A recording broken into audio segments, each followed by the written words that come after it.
Bueno, entonces, si les parece, comenzamos.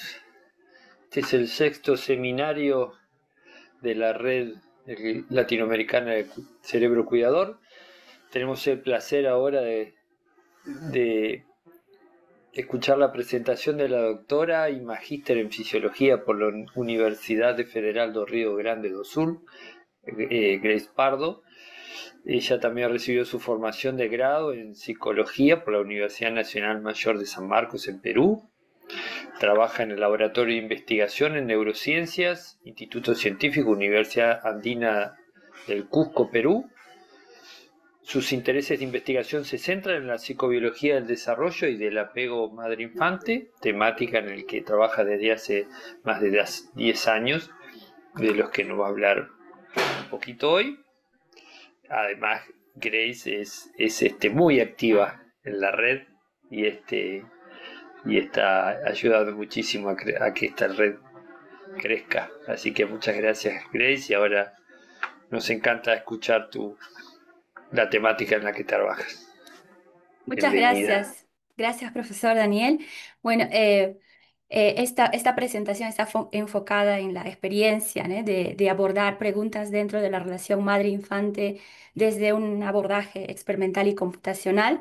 Entonces, espero que sea de interés para ustedes. La presentación pasada eh, vimos también un abordaje experimental y ver cómo encontramos puentes en común.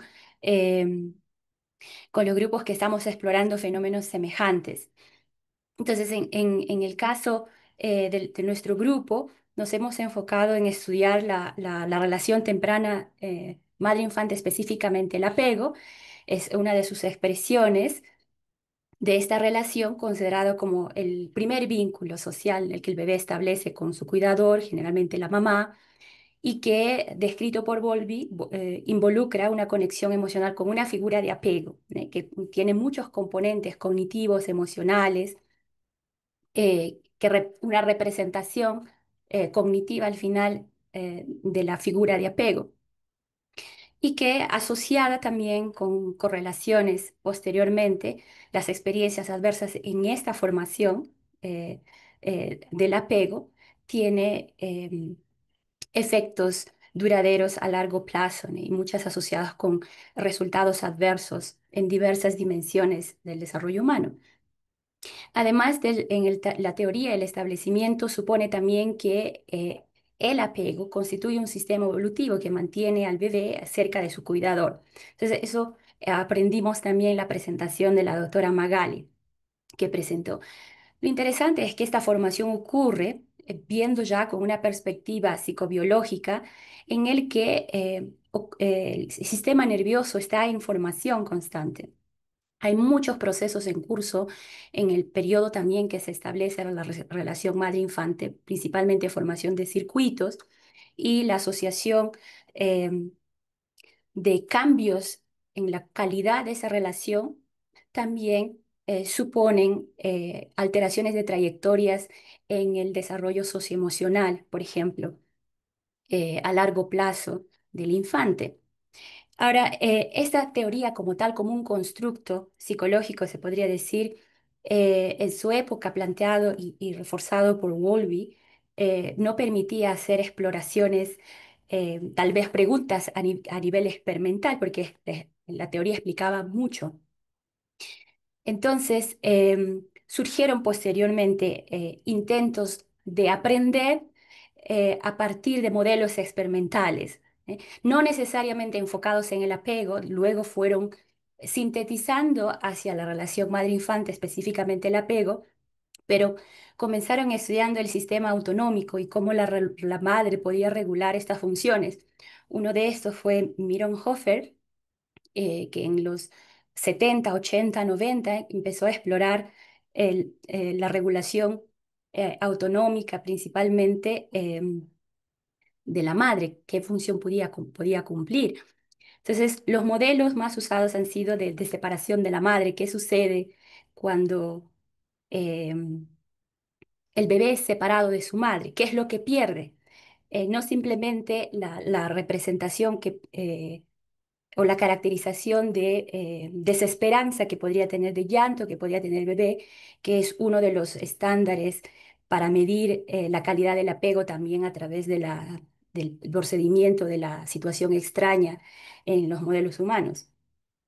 Entonces, estos estudios iniciales de Mironhofer permitieron entender que hay muchos procesos que se regulan en esa relación madre-infante, dependiendo de cuán larga es la separación con la madre. Inicialmente hay muchos procesos que comienzan a decaer, como la hormona del crecimiento, o empiezan a incrementarse la reactividad comportamental y diferentes procesos hormonales, fisiológicos, comportamentales, etcétera, que permitieron pensar que este modelo, lo que causa la separación no es solamente retirar a la madre como una representación mental, sino que tiene em, o que descubre más bien, que devela más bien que hay otros procesos reguladores que la madre realiza sobre el funcionamiento del bebé, del organismo en desarrollo.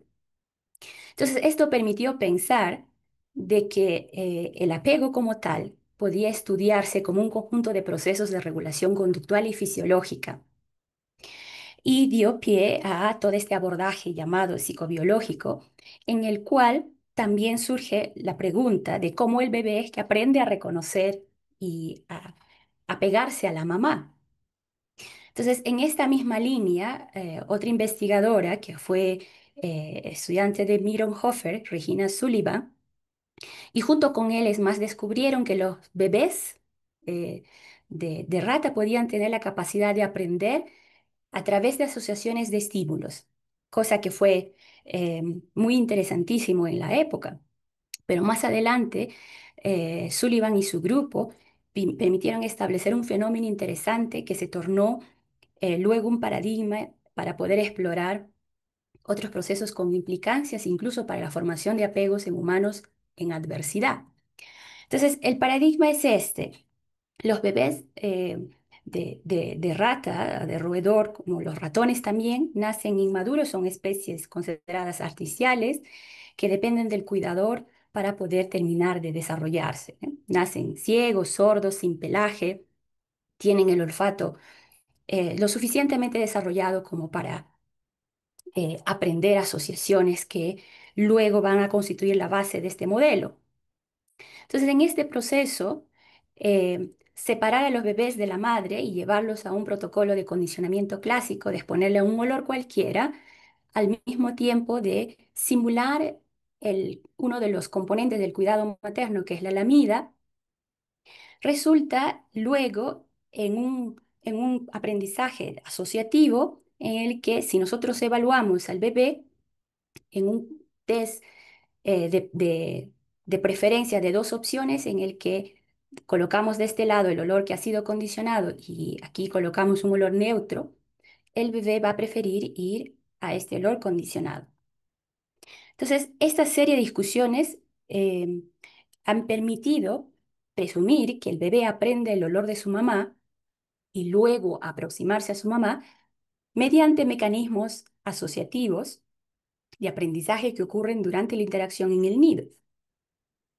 Entonces, este modelo de test permite ver que a los 6 días, en este periodo, el bebé prefiere pasar más tiempo en el olor que ha sido condicionado, que es esta barra en rojo muestra el número de veces que ha preferido ir en los 5 ensayos a esta región. El mismo procedimiento de condicionamiento realizado el día 12, por ejemplo, o el día 20, no tiene el mismo efecto. La respuesta de los bebés son muy semejantes a los controles, que es random o no condicionados. Curiosamente, lo que ella encontró es algo paradójico, es que también no solo el olor asociado con un estímulo táctil de la amida de la madre, sino también con un estímulo doloroso, como el pinchazo en la cola, un shock eléctrico en las patas del animal, evocan el mismo resultado. Es decir, que el bebé prefiere el olor condicionado.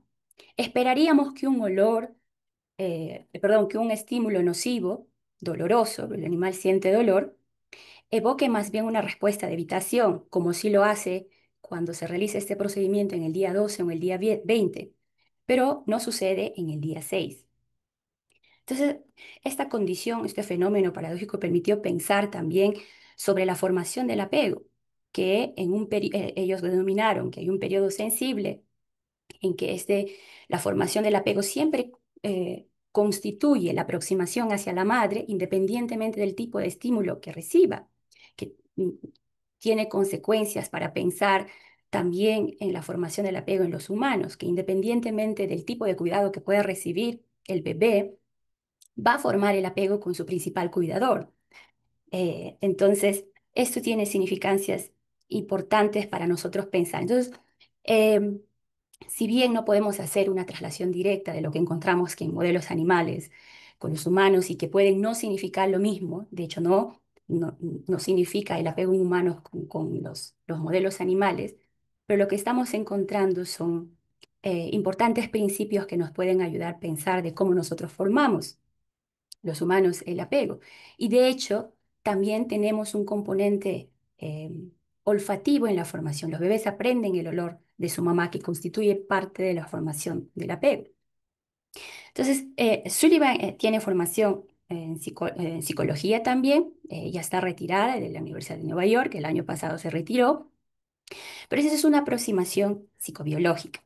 Esto deja una pregunta, este es un fenómeno comportamental.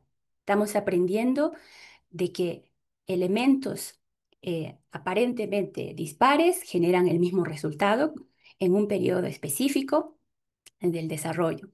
Entonces, la pregunta que surge aquí es por qué este condicionamiento que estamos viendo en el día 5, en el día 6, que permite tanto con un estímulo táctil no nocivo, con uno no nocivo y doloroso, que permite la preferencia, que vamos a llamarle el olor stroke a la pincelada, que simule la mida de la mamá, ¿por qué después del día 10 postnatal y en el día 2 en adelante deja de inducir preferencia? En otras palabras, ¿qué caracteriza, eh, vamos a pensar, en todo el soporte o el andamiaje que permite a nivel neural el soporte para aprender estos dos eh, asociaciones en el día 6 o antes del día 10 y después no existe más? ¿Cómo podemos explorar esto? Entonces el mismo grupo de Sullivan se embarcó en un trabajo de muchos experimentos muy bonitos para explorar cuál es el circuito primero. Entonces los circuitos mapeados por ella y su grupo, un trabajo de más de 30 años, que el bulbo olfatorio participa ciertamente, es un aprendizaje mediado por olor, y también la corteza olfativa, donde integra tanto entradas del bulbo olfatorio, como también la liberación de noradrenalina desde un núcleo llamado locus coeruleus.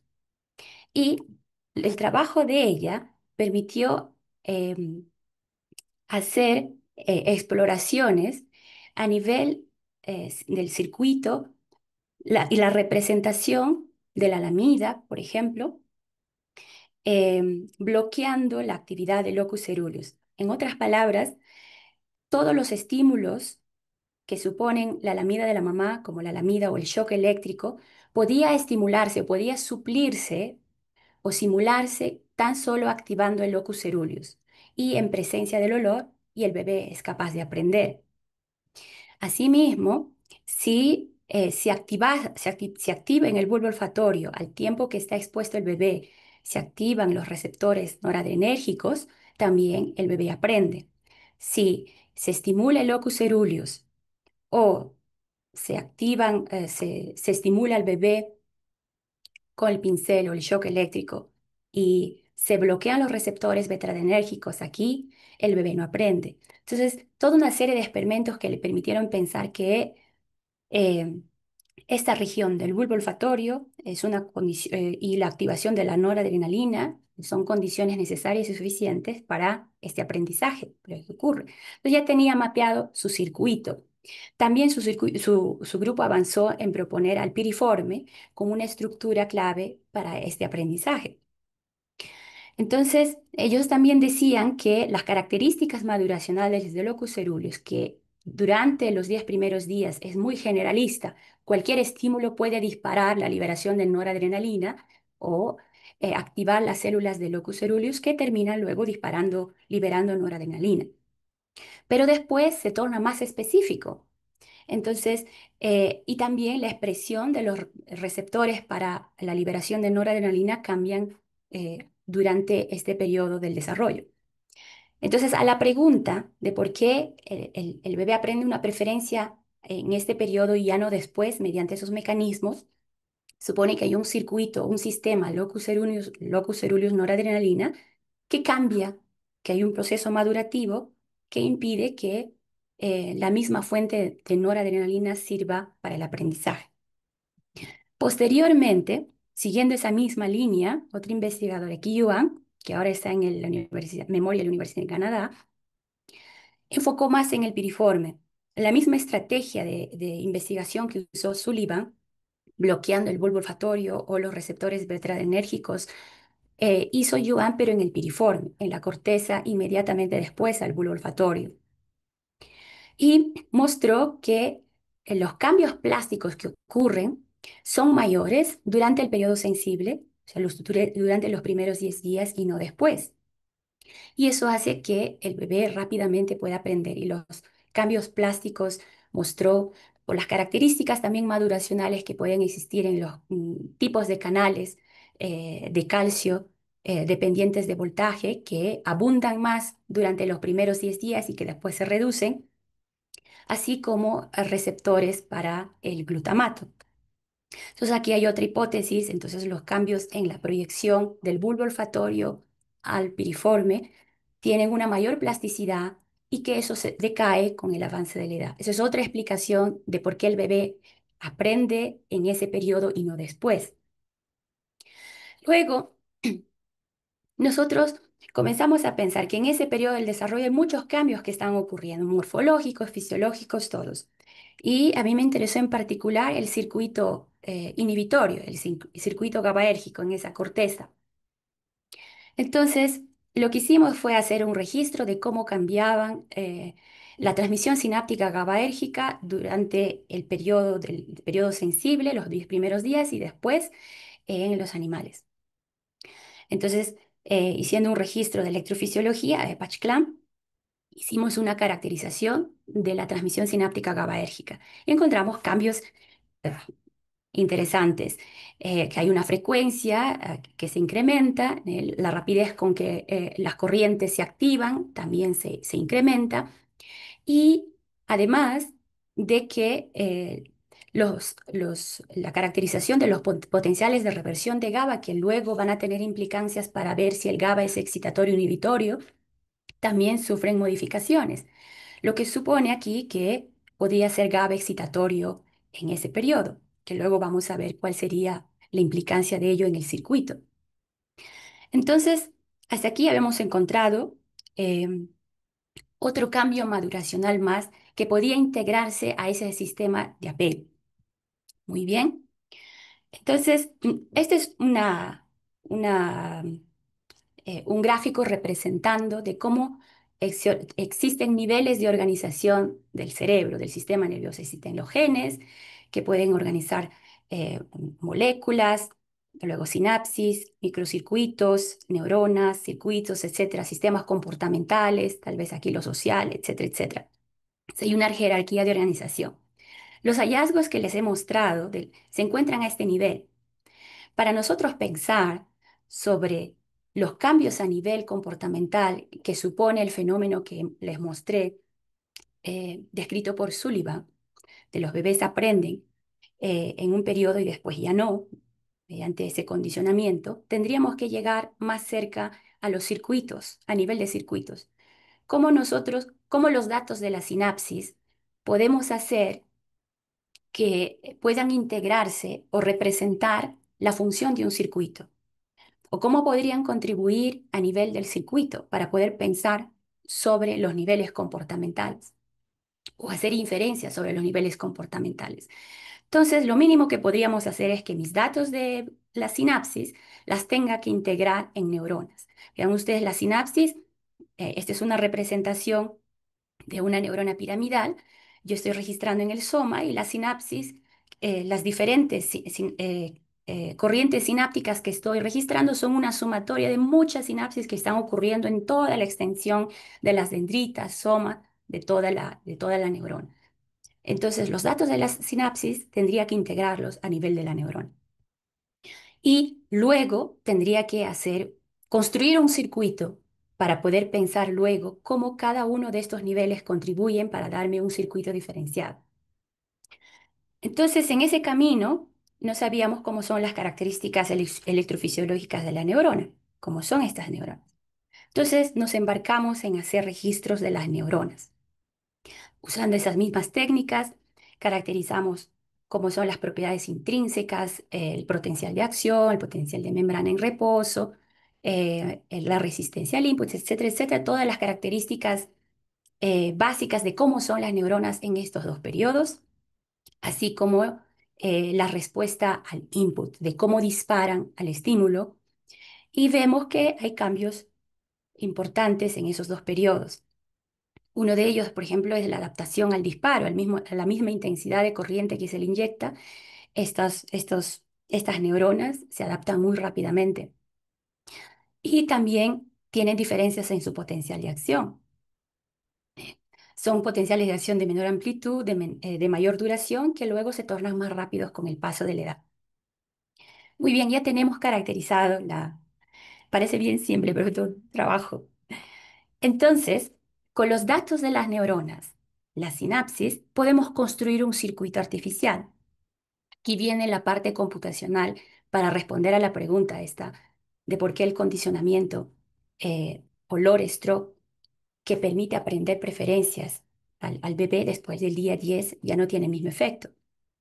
Entonces, este circuito que les mostré de bulbo olfatorio piriforme está representado aquí de manera bien simple. Estas son las neuronas del bulbo olfatorio que proyectan eh, hacia, hacia las piramidales del córtex piriforme.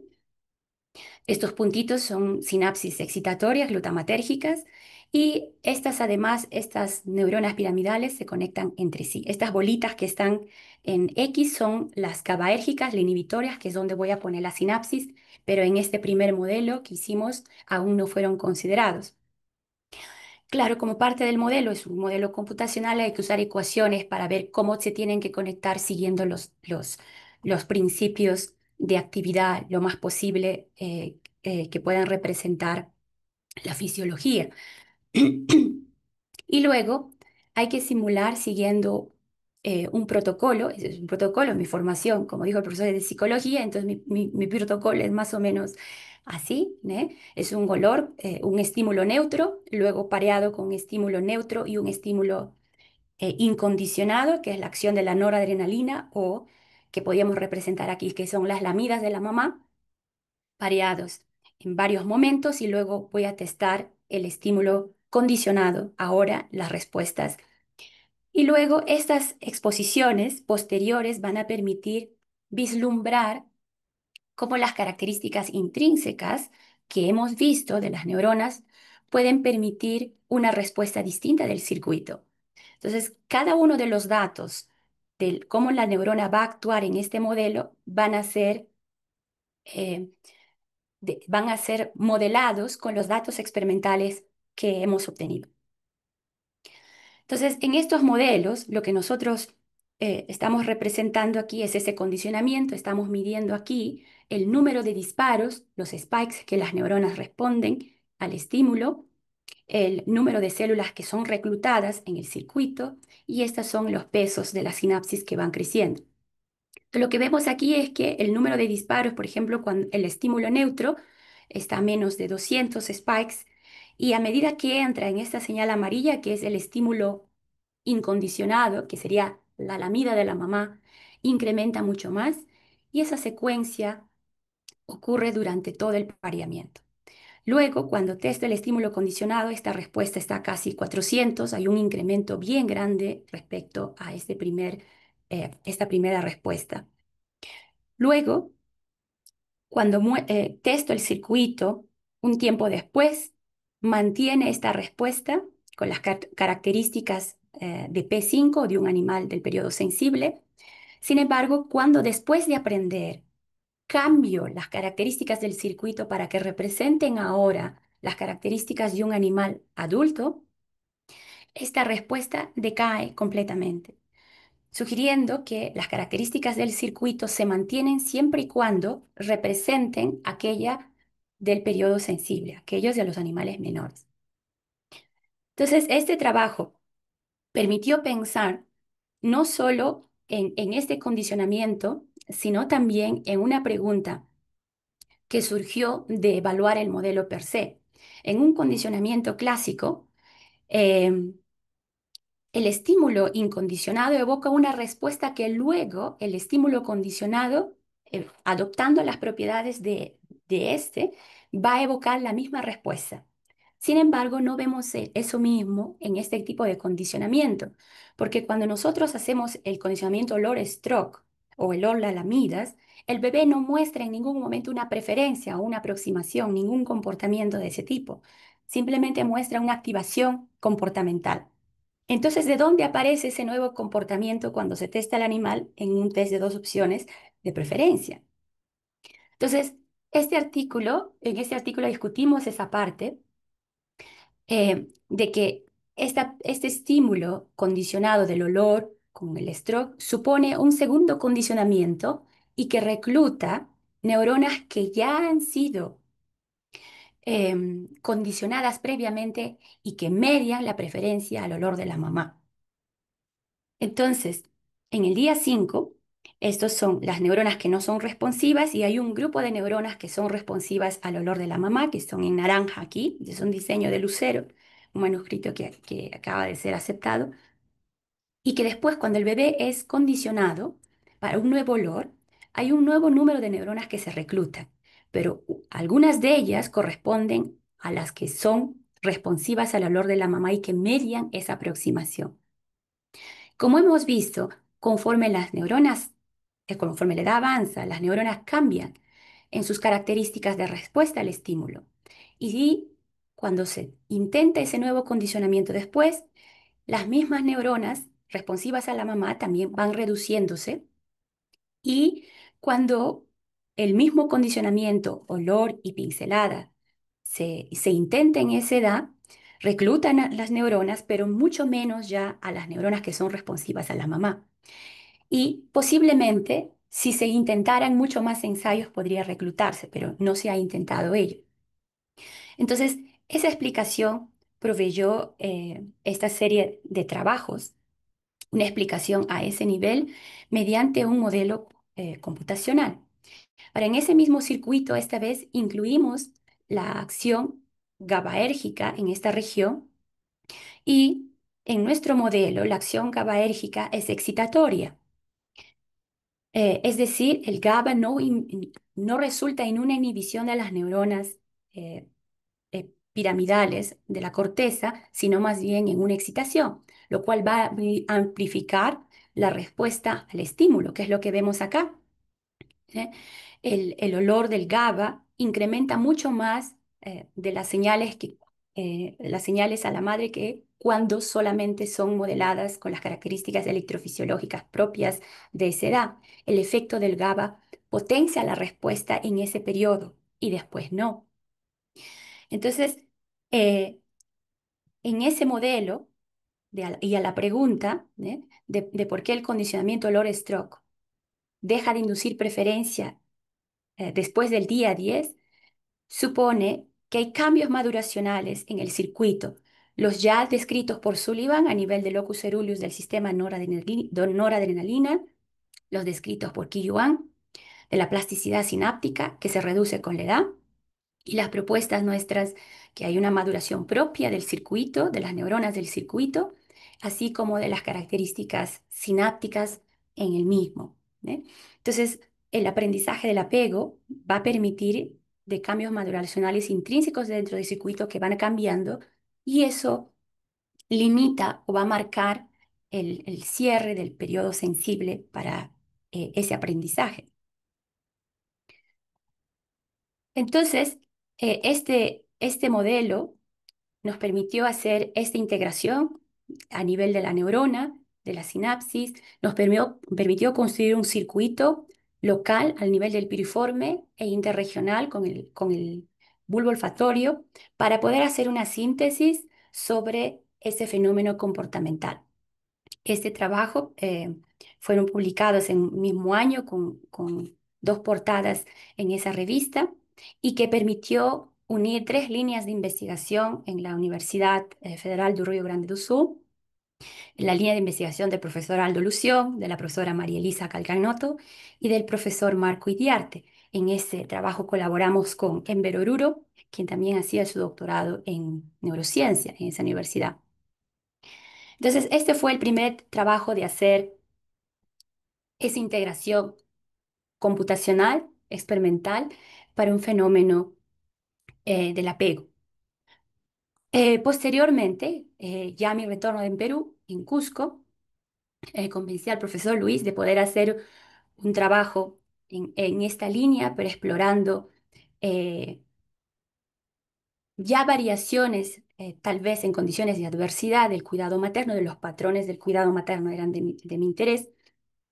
Entonces hicimos o replicamos un modelo que ya está descrito en la literatura, que es restringir el material para anidar de los roedores y describir el patrón de cuidado, cómo se altera, y posteriormente estábamos interesados en comportamientos tipo ansiosos y depresivos, pero lo que más nos interesó de esto es cómo dos cepas diferentes de ratones, a pesar de tener cambios muy mínimos en su comportamiento, en sus patrones de comportamiento, podían tener también eh, eh, resultados o impactos muy semejantes o muy distintos también, dependiendo del sexo en los bebés que vamos a ver ahora. Eh, Esta es una representación de las frecuencias de eventos que las madres están dentro y fuera del nido. Hacer este trabajo con los ratones fue un tanto difícil caracterizar los repertorios de comportamiento porque los controles se esconden bien dentro de su nido, que es difícil ver qué posturas de amamantación, por ejemplo, están realizando. Entonces, lo que nosotros describimos aquí es si está la mamá dentro o fuera. Solamente eso es lo que ustedes ven en los puntitos en 4 momentos del día. Dentro es rojo, los puntitos rojos, y fuera es que está fuera del nido. Y vemos que los cambios ocurren principalmente en la noche. Cuando evaluamos los hitos del desarrollo temprano, como la ganancia del peso corporal, por ejemplo, en machos y hembras, vemos que las hembras son las más perjudicadas, son las que ganan menos peso, y también son las hembras de ambas cepas y no los machos los que tienen un retraso en la abertura de ojos. Ahora, esto, les decía, tiene efectos también a largo plazo en los comportamientos emocionales, tipo depresivos, tipo ansiosos, pero no voy a comentar eso acá. Pero lo interesante aquí es cómo las variaciones mínimas del comportamiento de la madre o del patrón de cuidado de la madre pudieran estar asociados con estos cambios en el desarrollo de los bebés. Entonces, nos preocupamos por intentar pensar en las modalidades de interacción que pueden regular diferentes sistemas, no tanto para el desarrollo somático o sensorial del bebé en ese periodo, en esa interacción. Entonces, la mamá durante la interacción prodiga de muchos, sí, perdón, prodiga de muchos inputs al bebé: térmicos, estimulación táctil, olor, estimulación vestibular, además de nutrientes, y claro, patrones rítmicos de interacción que pueden tener efectos sobre la liberación de muchos sistemas hormonales que siguen patrones circadianos también.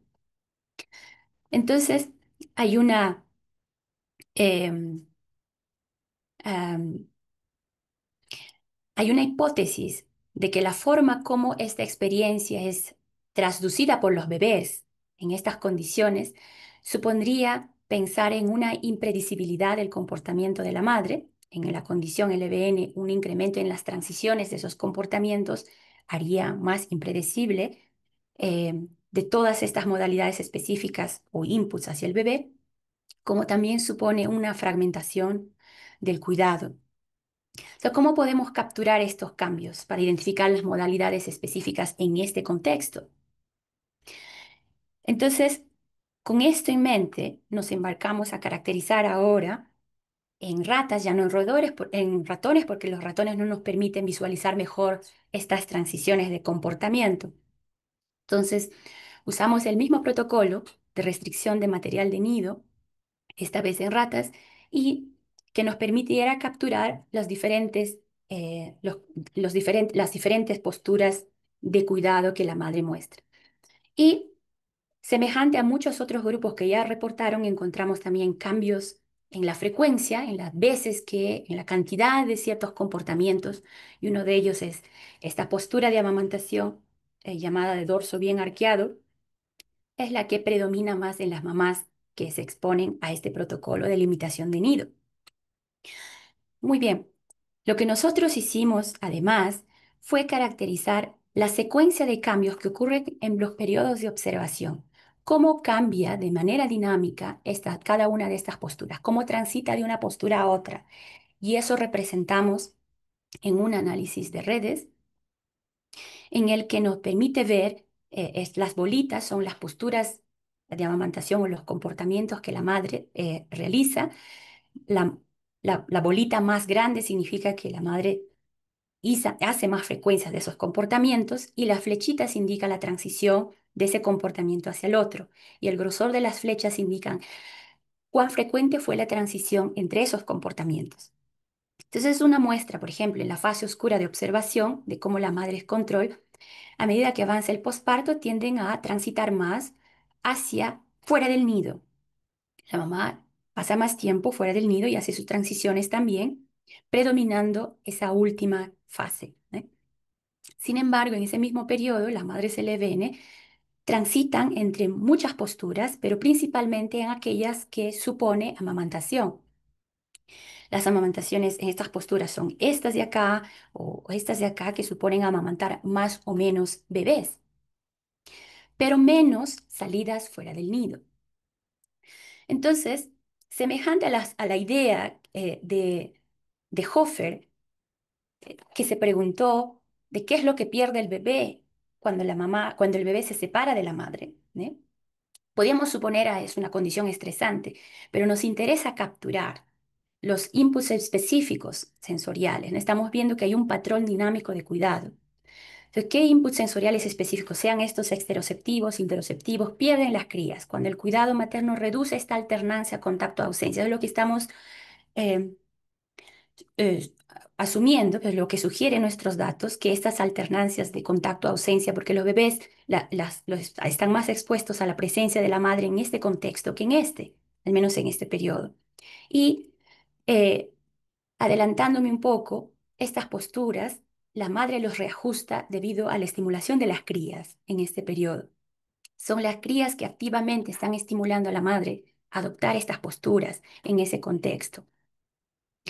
Entonces, eh, hicimos una serie de discusión de estos datos en el año pasado en una reunión con varios colegas de Brasil, del grupo aquí en Perú, los colegas que están aquí presentes, en el pensar qué inputs sensoriales podrían perderse bajo condiciones del EBN, ¿eh?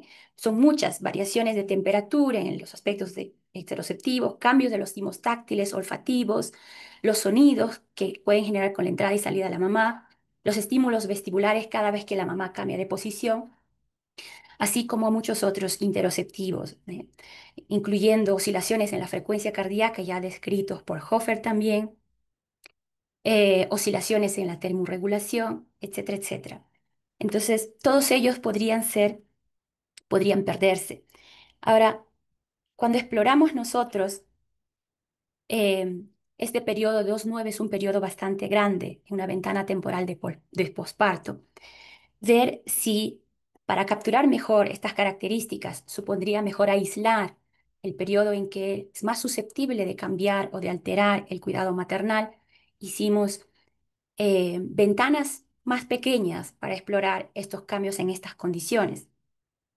Y lo que encontramos es que los primeros 6 días son donde ocurren los mayores cambios descritos hasta ahora en esas transiciones, muy semejantes también a los ya descritos en el 2.9. Y luego la evaluación de los bebés, semejante a lo que fuimos a ver, lo que encontramos en ratones, por ejemplo, en la ganancia de peso corporal o la abertura de ojos. No encontramos esta vez cambios en las ratas en ninguna de las condiciones de protocolo, a excepción del protocolo 2.4, que es el periodo mucho más temprano de alteración, en el que el peso el día 14 está reducido en estos animales. Eh, las conductas de apego, medidas como la preferencia al olor de la madre, que ya debería aprender, conservada en todos los grupos, así como el apego al pezón maternal. El cambio que nosotros observamos fue en las vocalizaciones, en la emisión de vocalizaciones inducidas por aislamiento en los bebés a los 14 días.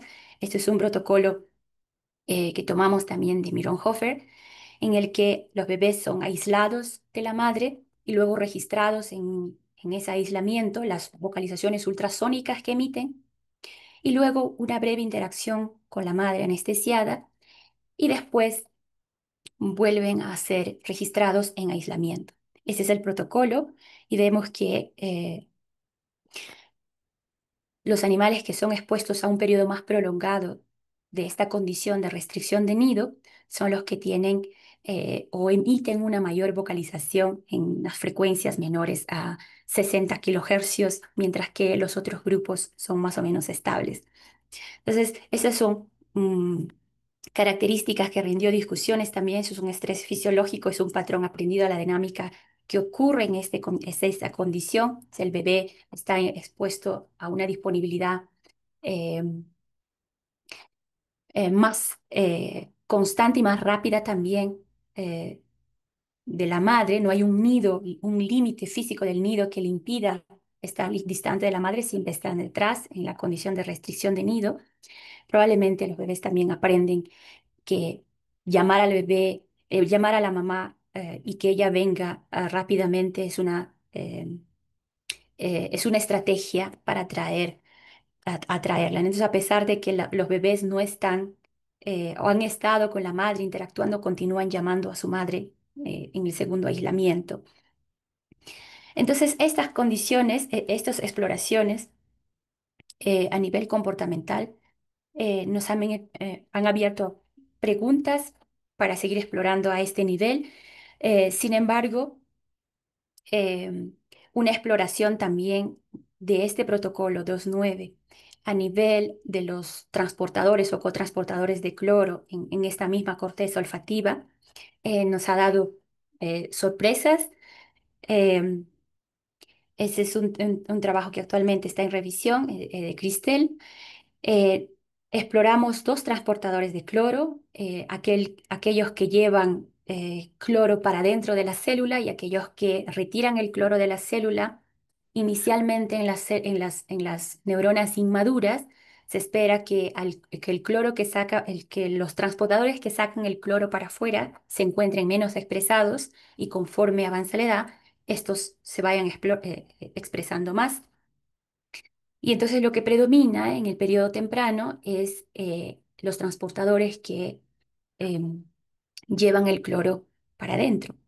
Ahora, esto tiene consecuencias para la transmisión sináptica GABAérgica, que ustedes saben que el GABA como neurotransmisor, cuando se une a su receptor, el receptor es un canal de cloro y por el que va a fluir corrientes de cloro y van a fluir dependiendo de su gradiente de concentración. Entonces, si el cloro está más concentrado dentro, lo que va a hacer cada vez que se abre el canal de cloro por acción de su neurotransmisor, el GABA, que va a salir para afuera. Si el cloro sale para afuera, lo que va a suceder con el potencial de la membrana de la célula es que va a despolarizarse. Lo que nosotros conocemos es que GABA más bien hiperpolariza, porque es una condición adulta en el que el cloro está más concentrado fuera que dentro. Entonces, que el cloro, perdón, cada vez que el GABA abre su receptor, la corriente de cloro va a entrar y eh, eh, eh, va a llevar a hiperpolarizar la membrana de la célula, impidiendo que o reduciendo las posibilidades, las probabilidades, perdón, de que la neurona dispare un potencial de acción. Entonces va a inhibir. Entonces, en muchos sistemas sensoriales en desarrollo se ha descrito que el efecto del GABA es despolarizante y está bastante asociado con esta secuencia de expresiones de estos transportadores. Entonces, hicimos una exploración de esta región, de la región anterior y posterior del piriforme, en la condición de animales que han sido expuestos a LBN y sus controles. Y lo que encontramos es que hay una expresión reducida, por ejemplo, en la región anterior del piriforme asociada al circuito del apego, tanto del transportador que lleva cloro para afuera como el que lleva para adentro. Ahora, ¿esto qué puede significar para la función de la célula? Y finalmente, para el circuito, ¿qué significa que en los animales en LVN tengan una reducción de estos transportadores? Entonces, lo que nosotros hemos hecho es un modelo computacional de una neurona control y una neurona LVN que tiene incluido estos transportadores de cloro con nuestra data experimental de expresión molecular de proteínas, las proporciones de KCC2 y NKCC1. Y hemos evaluado luego qué pasa con la dinámica del cloro en la actividad de la célula. Entonces, lo que hemos encontrado es que estas características de la expresión que son inducidas por el EBN cambia la dinámica del cloro y a su vez cambia la dinámica de la actividad de la neurona para la transmisión sináptica GABAérgica.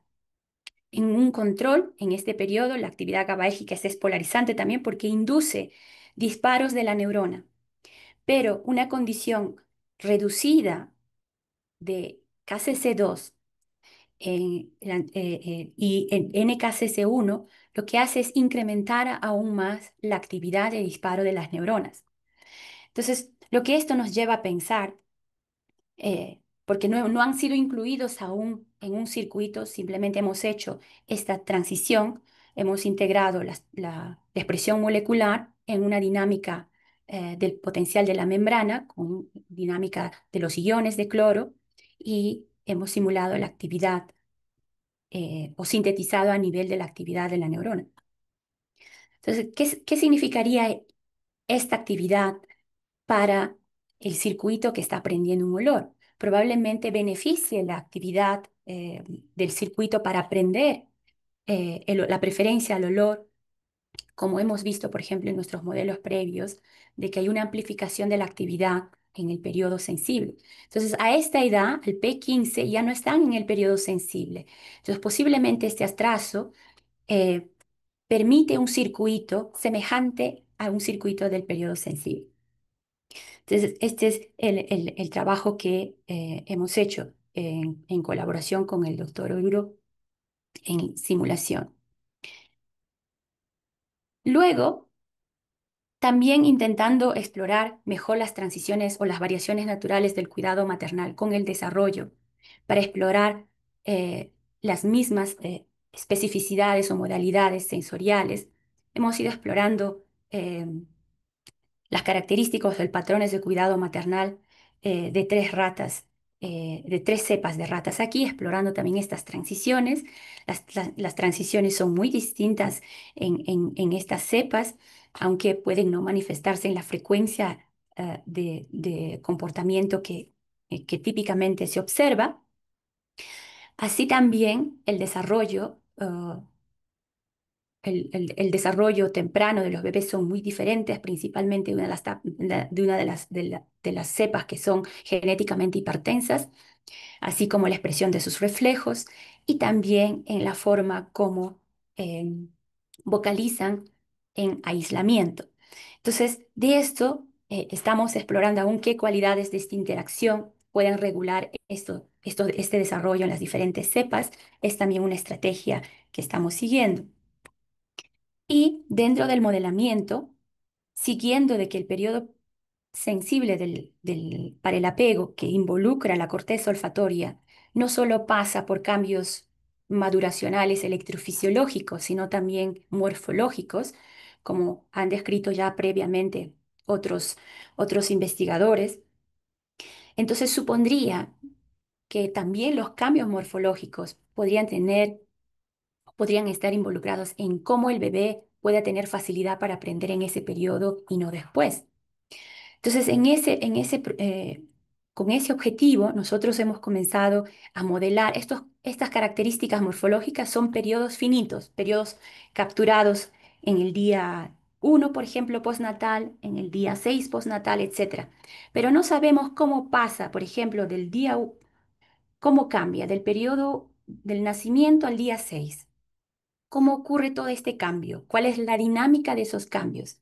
Entonces, pensando en capturar esa dinámica de los cambios, lo que hemos hecho es un modelo computacional, agentes moleculares que con tres elementos que suponen el crecimiento y la extensión y la ramificación de las dendritas, tubulina, calcio y mapiquinasas, simular cómo podrían ir ganando la morfología que caracteriza el periodo de edad, eh, que puedan, que podamos igualar a los datos experimentales como estos, por ejemplo, y hemos ido simulando, estas son neuronas simuladas, de cómo pueden ir ganando las diferentes edades hasta llegar a una que corresponde, por ejemplo, a la reportada en la literatura. Entonces, con estos datos que estamos obteniendo en la simulación, la dinámica de cómo van ocurriendo estos cambios, podemos construir un modelo multiescala, morfológica, electrofisiológica. Electrofisiológica ya tenemos, pero podemos incluir la escala morfológica y que explique también el aprendizaje del apego. Bueno, en este intento estamos. Renato Cano está trabajando en establecer esta integración. Estas son sus primeras simulaciones, que las neuronas puedan representar tanto las características electrofisiológicas de la edad como las morfológicas también, y que luego en interacción puedan luego ser testadas para el circuito del apego que aprende. ¿Ya? Y bueno, eh, el grupo de Brasil con el que hemos trabajado estas ideas ha sido el profesor Aldo Lución, que fue mi orientador, la doctora María Elisa también, mi orientadora del doctorado, y el profesor Marco Idiarte, de física, que fue orientador de EMBER, con el que trabajamos arduamente. Y el grupo en Cusco, el doctor Luis Pacheco, del Laboratorio de Investigación en Neurociencia, el doctor Oruro, del Laboratorio de Neurocomputación, y los diferentes, los estudiantes que nos acompañan aún, a los que han salido ya, que aún estamos trabajando en este camino, y el financiamiento que hemos recibido en Brasil de estos fondos, como también del gobierno peruano. Bueno, espero que haya sido de su interés. Quedo atenta a las preguntas que hubieran o las discusiones que podrían surgir también. Muchas gracias.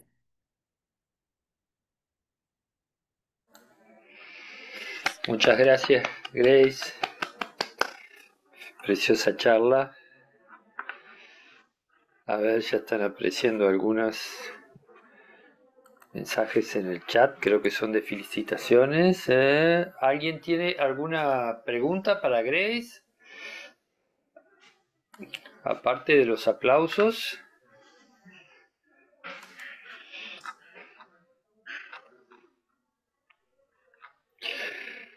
Bueno, siguen las felicitaciones. Yo mientras te hago una pregunta muy general que seguramente lo han abordado, han pensado en esto, pero bueno, a mí es lo primero que se me viene a la mente. En todo esto que has descrito, tanto los estudios de Myron, Hofer o el modelo de imitación del nido, ¿no?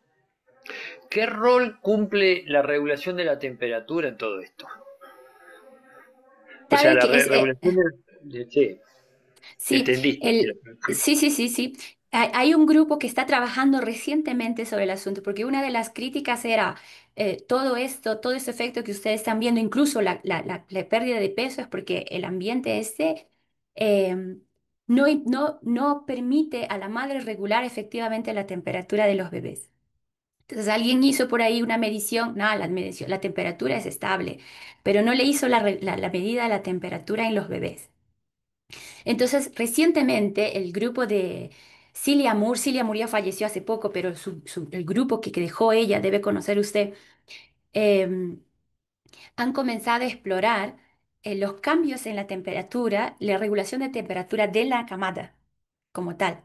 Entonces, hay una entidad que podría decirse, o la unidad, que ya no es el bebé, sino es la camada, de cómo regula la temperatura en esa condición.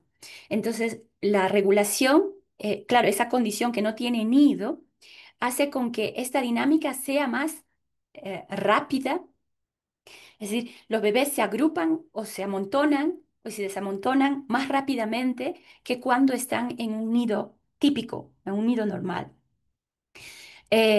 Ahora ellos hacen discusiones en torno a si, por ejemplo, porque todas las regulaciones, todo el amontonamiento va o la preferencia sobre el cual se amontonan es siempre una hembra quieta, posiblemente la hembra emita más calor, lo sé, es una discusión.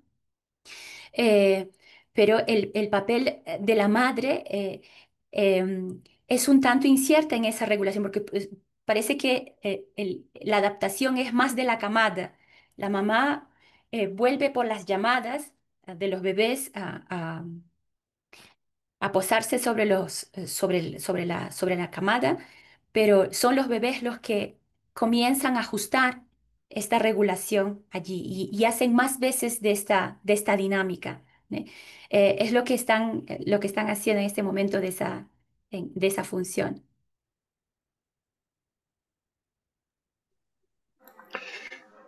Muchas gracias, Grey. Sí, sí, es muy interesante.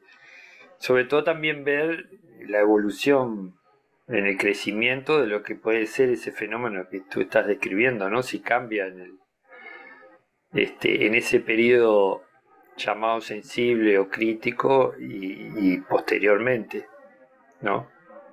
Sí, Eh, hay una cosa interesante también respecto. eh, No parece ser, digamos, de que el comportamiento de apego haya sido afectado, al menos de la forma como hemos medido. Entonces supondría que el estímulo olfativo, que es clave luego, por ejemplo, para la discriminación específica de la madre, porque el bebé hasta los 15 días de edad, en las ratas al menos, em, no distinguen a su propia madre de otra muy semejante, de la misma camada, perdón, de la misma colonia, por ejemplo, que usa el mismo papel para anidar, mismo material para anidar, misma comida, etcétera, no las distingue.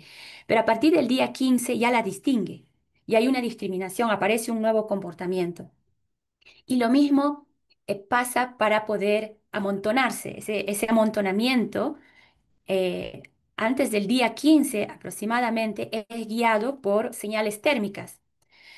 Entonces, la temperatura es la que mantiene el agrupamiento y pueden agruparse incluso los bebés con animales, bebés o animales que no son de la misma especie, incluso con un tubo caliente, ¿Cómo? siempre en cuando fuera la fuente térmica em, disponible, se van a unir, se van a amontonar, pero después del día 15 es específico este amontonamiento, es con la especie el amontonamiento, ¿no? Entonces supone que hay un aprendizaje también del olor de la especie, del olor de la camada, de los hermanos, de la mamá, etcétera. Entonces, cómo esto puede interferir también en estas condiciones, en estos modelos, aún no han sido explorados. Son preguntas abiertas que enlazan incluso la regulación de temperatura, ¿no? Genial. Tiene una pregunta Mariela. A ver, Mariela. Hola Grace, excelente charla, súper Hola, María. interesante y tengo una curiosidad sobre los primeros experimentos que contaste, sobre los distintos estímulos, cómo regulan igualmente la conducta de las crías.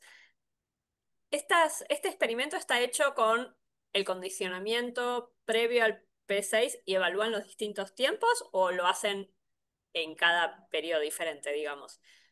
El modelo de esta de Sullivan ha sido descrito con condicionamientos que van desde los 3 días de edad, por ejemplo. A los 3 días, incluso al primer día, hay otro trabajo en el grupo de Sullivan, el primer día ya los bebés aprenden a asociar Ah, el olor con estímulos, ¿no? Incluso hay otro grupo de Alberts que hizo experimentos que los bebés ya pueden hacer asociaciones al momento del nacimiento y pueden aprender el olor del líquido amniótico de la mamá. Si se le coloca, por ejemplo, una solución que puede ser odorante para el bebé en el líquido amniótico, el bebé ya nace con preferencia para ese olor, una cosa de esas. Ahora, la exploración de las señales, digamos, las preguntas como exploración de las señales están en abierto en el modelo, están en abierto. Nosotros hicimos una discusión para ver qué exactamente es esto, ¿no?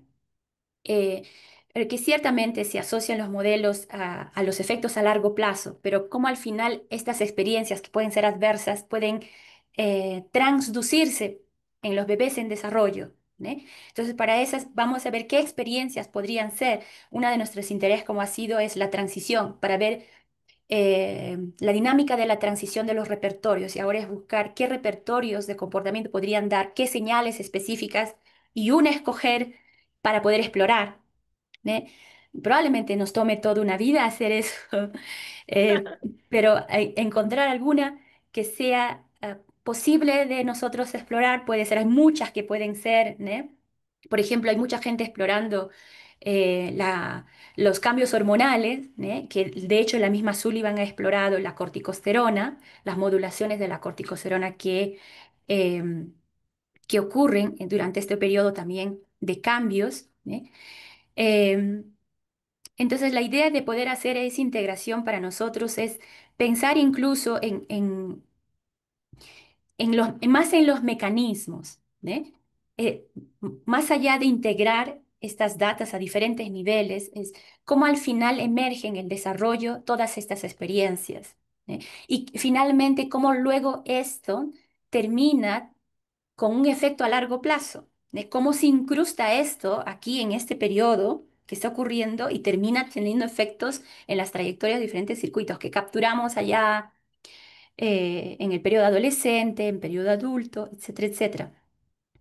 Entonces, la estrategia puede ser útil en realidad para muchos grupos que tengan interés en unir estas, ¿no? Y la idea es poder luego tener más preguntas, posiblemente es lo más interesante, aunque sea cuestionable. En ciencia suelen haber más preguntas y más aún de datos experimentales surgen muchas más preguntas que pueden luego pensarse en las implicancias que pueden tener en las condiciones humanas, ¿no? y si puedo, quiero hacer otra pregunta.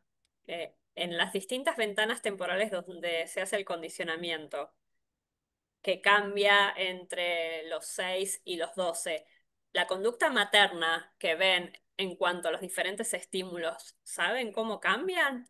¿Y eso cómo repercute a largo plazo en las crías? ¿Son Eh, equivalentes? ¿Están, o sea, la- el- teniendo cualquier estímulo en el día postnatal 6, sí, positivo o negativo? sí, Después, eso cómo repercute después, digamos, y en la madre misma, ¿no? sí. Por ejemplo, el modelo que usa Sullivan para capturar el comportamiento de la madre, ¿né? De inducir cambios en la madre, suponen comportamientos bien específicos, ¿né? Comportamientos que son alterados bruscos que reorganizan todo su cuidado, ¿né? Eh, y solo parecen ocurrir o ser más susceptibles en un periodo específico, de 8 a 12, por ejemplo, suele ser su modelo, ¿né? Es típico de ellos. Em, pero hay un estudiante de Sullivan que tiene ahora su propio laboratorio que ha replicado el mismo modelo de Sullivan de 2 a 9, ¿né? Que es el que se enmarca este protocolo del EBN. El mismo modelo de ella de restringir solo la cantidad de material para anidar. Y encuentra datos semejantes a los nuestros, que la mamá incrementa esas posturas de amamantación, de dorso bien arqueado. Y también ella reporta estos cambios bruscos, ¿né? Hay otros grupos que no reportan eso, pero parece ser una característica, puede ser también característica de la especie que se use, no lo sé. Entonces, eso ellos asocian con una alteración de uno de los sistemas que regula la madre, que sería los cambios hormonales, ¿eh? Del estrés. Y que si el bebé es condicionado en el periodo de transición del periodo sensible al postsensible, digamos en el día 12 o 15 postnatal, con la madre em, presente, la respuesta del bebé es semejante a un bebé del periodo sensible. O sea, tiene un papel de regular aún las hormonas de la corticosterona, la respuesta del estrés, la mamá en ese periodo, que después ya cerca al destete ya no lo tiene más. ¿Eh? Entonces, el grupo de Sullivan ha explorado bastante ese regulador que son las hormonas principalmente y uniendo también a su circuito al circuito neuronal que es la amígdala, que supone,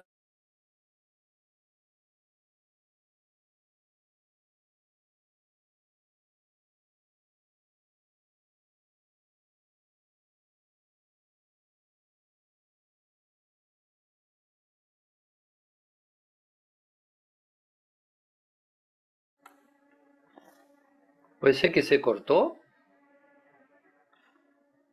se le cortó a mí o a Grace, Sí, no a mí sé. también a mí Ah, también se parece ya, que se le cortó entonces a Grey, ¿no? Grace se quedó sin. Claro, vamos a esperar Cayó. que se le cayó el A ver internet. si vuelve.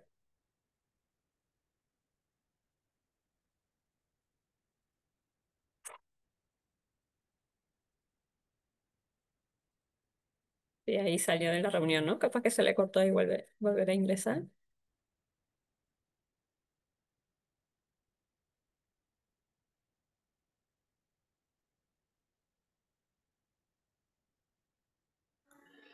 Suele pasar que cuando uno menos precisa se le Sí, corta. se corta. Es clásico, es.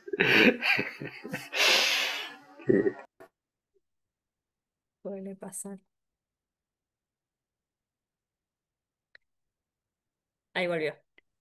hola, disculpe que mi conexión se cayó, Sí, se está, perdón. sí, se te cayó hace un ratito, no sé si querés redondear algún punto o había alguna otra pregunta, comentario.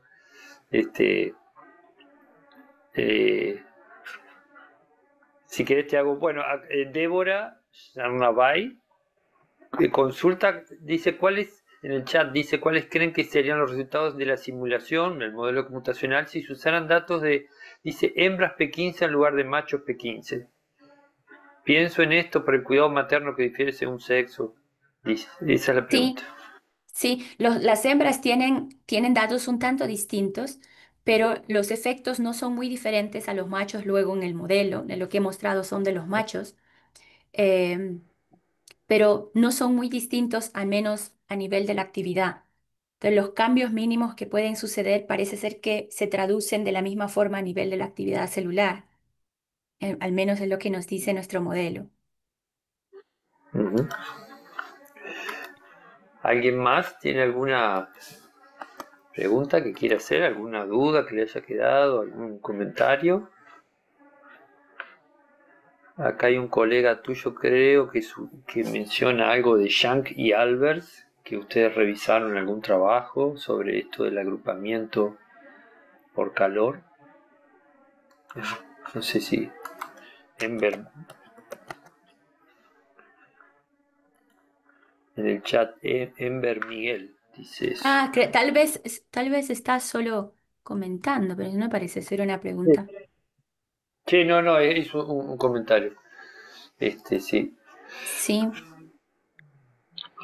No, tal vez el grupo de Alberts con Shank es el que han enfocado el estudio en el amontonamiento de los... Ajá, claro, entonces, lo que ellos han hecho es modelar también ese comportamiento, cómo ocurre esa integración, cada uno de los bebés son unos agentes, cómo es que se claro. agrupan. Entonces, ¿cuáles son los elementos o los elementos que regulan dentro de ese ambiente, de ese nicho? El agrupamiento, ¿no? ¿Cuáles son los principios? Entonces, ellos han hecho modelamiento también basado en agentes de ellos. Muy bien. Bueno, creo que no hay más preguntas. Yo destacar, Grace, que me encanta el esfuerzo que hacen para trabajar en cuestiones de comportamiento y también hacer modelos computacionales, registros de electrofisiología. Me parece que es fantástico toda la Impresionante. aproximación compleja que hacen al abordaje de la pregunta. Y bueno, eso nomás, destacar eso que me encanta. Felicitaciones. Gracias, gracias. Bueno, Felicitaciones, ya Grace. pueden saber un poco qué es lo que hacemos, que si en algún momento tienen interés en poder hacer un abordaje parecido, estamos aquí Claro, a claro, disposición. esa es la idea de la red, de que cada uno conozca las diferentes aproximaciones y cómo pueden aplicarse a lo que hace cada uno o pensar en cosas juntos. Aquí Perfecto. en el laboratorio usamos el mismo modelo, pero en la ventana 812. Así que seguramente mi becaria te va a contactar para ver si podemos Sí, contestar alguna de las preguntas pendientes con estrategias que nosotros no usamos, así que claro, claro. en Rata, así que seguramente te contactará Perfecto, para perfecto. pensar algunas opciones. Con gusto, Mariela. Muy Bueno, bien. sin nadie más tiene ninguna pregunta, agradecemos la participación de todos y nos vemos en el próximo seminario. Nos vemos. Cuídense. Gracias. Chao, Muchísimas chao. gracias. Chao, chao. Chao. Yo puedo aprovechar para preguntar si ya hay mucha gente se haya inscrito para lo de Hidro Ah, en Falá. según me, ¿Tenemos información sobre eso? Pues vence pasado mañana. se fue Grace, pero justo yo le Oh, pregunté, me dijo que ah, había unas 6 personas. o sea que necesitaríamos más. Capaz que Sí. algunos piensan a último momento A ver, ojo, yo, inscribirse. yo me, yo me autopostulé, vos te podés autopostular, o sea, porque, claro, porque Yo no quería hacer eso, pero bueno, si falta gente, me postulo. Yo no quería. bueno, listo. Nada, después lo conversamos bien y Claro, vemos el lunes justamente eso del lo balance de usamos. países, de cosas, Dale. pero bueno, Sí, porque hay este, 2 de los 6 que son de acá, del laboratorio. Ya 3 me parece mucho. ya hay dos de tu laboratorio que ya se presentaron. Sí, sí, Ya, el director del laboratorio y mi becaria, doctora, como que estén los dos extremos, ¿viste? Como para que haya, bueno. pero ya más me parece un abuso. No, vamos a ver, porque claro, depende Dale, del impacto que tenga este convocatoria, es que podemos ¿qué podemos adaptar armar? o hacer del evento, porque el evento todavía no está Sí, organizado, ¿no? Estamos en eso. sí, si no lo haremos de Así mediodía en que- vez de día entero. sí, no, no, pero yo creo que vamos a tener que hacer el día entero, sí. Vamos a ver. Pero Sí, bueno, mucha nos gente se reunimos el 6, creo. inscribirá a último momento, ¿no? Sí, puede ser también. El 6 nos reunimos, ¿no? El 6 nos reunimos, sí, acá tengo a las 12 horas de Argentina. Dale, Bueno, entonces nos vemos. dale. Chau, Disfrutes, nos chau. vemos. Chau, chau. Igualmente.